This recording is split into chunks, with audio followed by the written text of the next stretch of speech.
So, first presenter is from a company that is one of the first AR startups. And I want to show you a video, a short video from, you have to guess what year. Oh, no, I guess it's already on the screen. Anyway, you see that's 2008. 2008, there's this dude, Austrian dude, on a hill in Austria, pulling up his phone and showing how an AR browser works. I don't know if you can hear him, but he's basically pointing to a castle about 3 kilometers away. And he's pulling information about this castle from Wikipedia and presenting it in a bubble right above that castle. So that was kind of the first time it happened, and it created a whole industry basically of AR browsers. Dozens of browsers were created. Well, Wikitude was actually the first. They were called mobile designs. And we are glad to have the Chief Marketing Officer from Wikitude to present their latest and greatest 7 years later.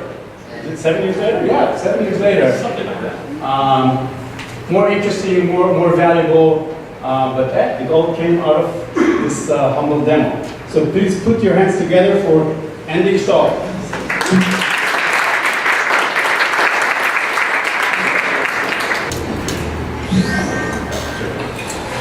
What? For the video?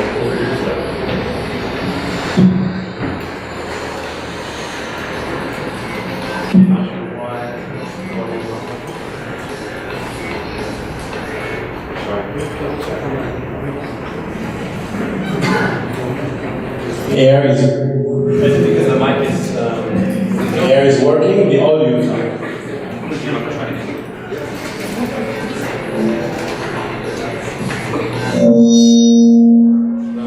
Okay, it's okay. Why don't we just run it without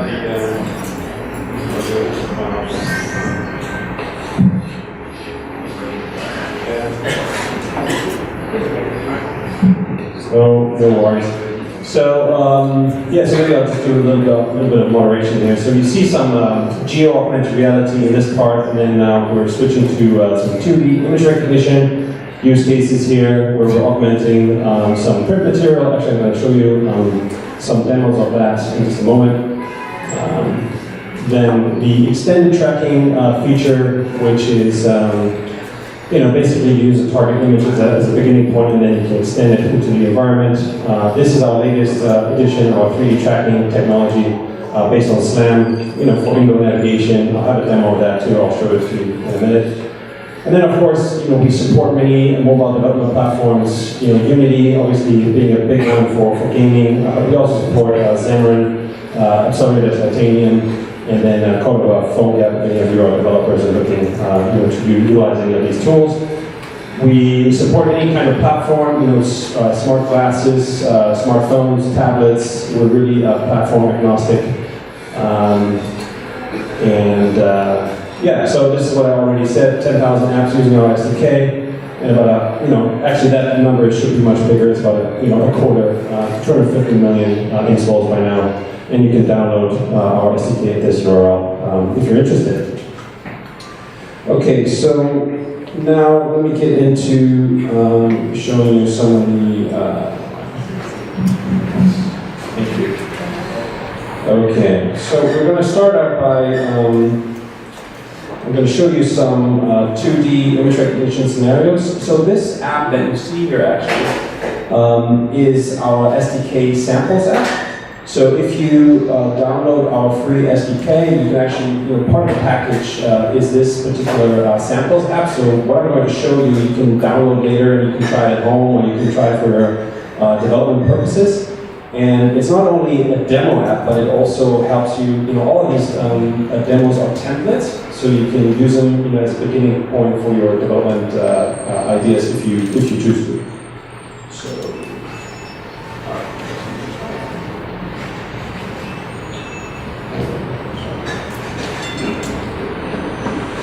So we got one here. So this is a very simple example, of course, of a 2D image here. This is a just basically a US letterhead sized target image here. This could be a brochure, it could be a magazine, it could be a billboard, it could be basically any target with a planar surface. So this particular one is animated, so you can check out what's under the hood. You can kind of look inside the car, check out the details. And then I think I can also click on the doors here, if I click on that like that. So it's interactive. This is being used a lot by marketing companies, agencies that want to engage users from a print medium to a digital medium. So that's one example. Let's move on to another one. For this one.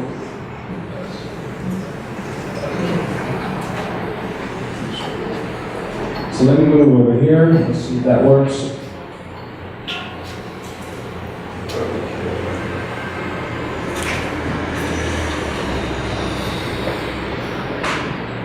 So this is the transparent video. I think you saw it earlier already in the video. So when I hold it against this, you will see this character, this guy. He's actually one of our developers. So this is a transparent video that was taped in front of a green screen.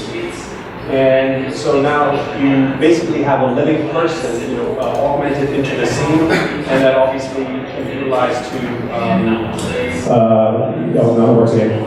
can be utilized to explain the product, like in this particular case, a surfboard.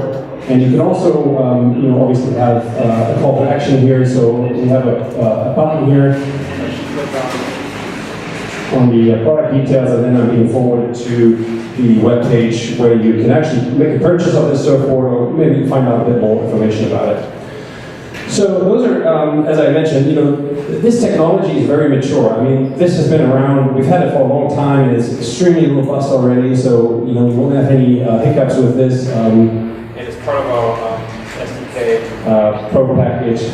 So, and by the way, all of our products are free to use as a trial, so you can try everything before you buy it. So you can convince yourself of the technology first before you pay anything. I have two more demos for which I definitely need your help. So these two demos are, well, let me show you the first one. So this is our latest 3D tracking technology. And let's see.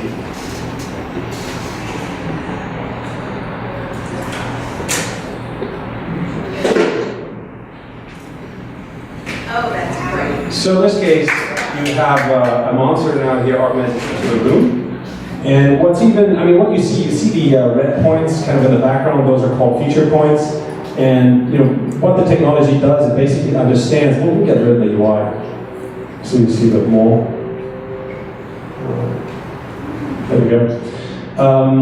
So we're tracking the three-dimensional environment, of this area back there. And as you can see, when I move around, the 3D character stays where it is. But it's not only stays where it is, but I can, if you notice the box in the bottom right of the display, you will see as I move forward. Let's move a little bit. You can see the path that I'm walking, and I can also move back like this. So this is called actually positional tracking, and it can be used for indoor navigation use cases. For like let's say you want to build an app to how to get around in a mall or a supermarket, or let's say an airport, train station, things like that. You can even use it obviously for gaming purposes. Play a game inside an apartment, inside your house. Chase the monster. Downstairs and upstairs and what have you. This technology is still in beta, so it's not quite final yet. We're not ready to publish this to you guys and to the public out there yet, but it's coming soon, so you can definitely anticipate the launch pretty soon. And then finally, I have one more demo where you see this technology being utilized. This game was made in Unity. And Unity, as I mentioned, is a plugin that we provide, also free of charge. And it's a, obviously this is just a demo game, not a real game, but you see in this page we have these orange feature points around here, and there should be a dragon somewhere flying here.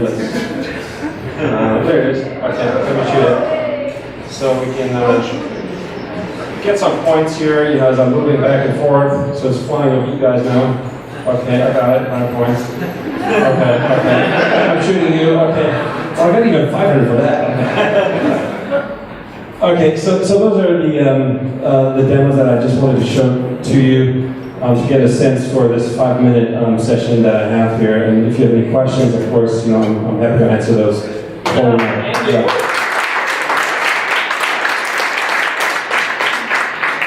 So we have a few questions for Andy while the next speaker sets up. Any questions? Can I ask a question first? Sure. Is it, so the thing you just showed is the 3D kind of scene mapping. Is that going to be part of the SDK and like openly available for you to put into your own application? Yes, that's the plan. Could you repeat the question? Okay. What was the question? Oh, sorry. The question was whether the 3D tracking technology, the SLAM-based technology that you just saw, whether that's going to be packaged as part of the SDK in the future, and the answer was yes. Yeah, go ahead. Let me give you a use case. I'd like to know if your technology is appropriate. Okay. So you're in the surgical suite. We call it our operating room here, us lay people. Yep. And there's a radiological image that's of import to the doctors that are working on it. Yep. Can your technology, if they're using AR, be used to lock that image on the patient so that as the doctors move, the image doesn't move because the patient's knocked out cold? It is. I'm blown away by this question right now because this is exactly the feature request that I made today. Because oftentimes you want to be able to take a virtual image and you want to place it through some kind of user interface. You want to place it onto an object and then lock it there. And this is exactly what you're describing, I believe. And yes, that is on our roadmap. We should talk. Great. Any other questions? You probably want to start with this very tracking device that's already set. Can you repeat the question? Okay, that was one question. That was a comment. Yeah. Any other questions? So once again, go to wikitude.com. You can grab your card also. I have some cards over here if you want to get in touch. Obviously, you can reach out to me after these presentations during the break and we can talk some more. I'm more than happy to answer more questions if you have any. Thank you very much. Actually, there's more. Oh, there's no more questions. Do you have more questions? There we go. Yes, we do. So we have some of our alpha and beta releases internally that we do give out to selected developers. But what we would have to do, obviously, is to get to know you a little bit and to understand what you're working on, and based on that, we can probably share some of the betas we have. Yeah. All right. Give it up for Andy and for Wikitude.